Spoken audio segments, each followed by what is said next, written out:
Klasická zabíjačka, vôňa klobás a mäsových špecialít. Obec Kobily pri Bardejove zažila cez víkend prvýkrát šarišskú zabíjačku aj súťaž o najlepšiu klobásku. 5 družstiev vyrábalo dobroty podľa rôznych receptúr, od farskej cez furmanskú, poľovnícku aj tradičnú klobásu. A priučiť remeslu sa prišli aj mladí ľudia.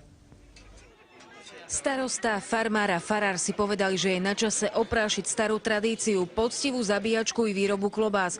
Všetko, čo potrebovali, mali v dedine. Aj keby zima nemala konca, boli by odrezaní od sveta, hladom by neumreli. Sme schopní vlastne sa samozásobne chováme ako hovädzí dobytok, ošípané, máme mlieko a samisto máme potravinársku pšenicu. A naše deti a tá mládež určite už dávno nevideli také dačo v priamom prenose, dá sa povedať.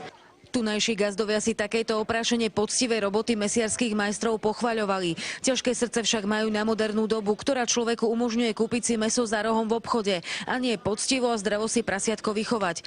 Voľa, kedy tu každý víkend boli v 5 domoch zabíjačky. Dnes sú už len 5 za celú sezónu.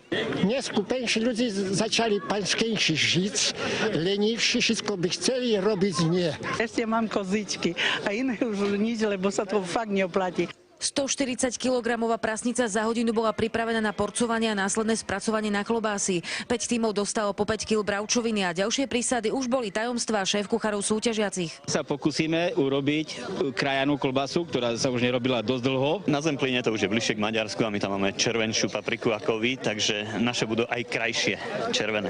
Recept neprezradzame, ako prepáčte, neprezradzame ho, lebo to je tajomstvo starých dedov.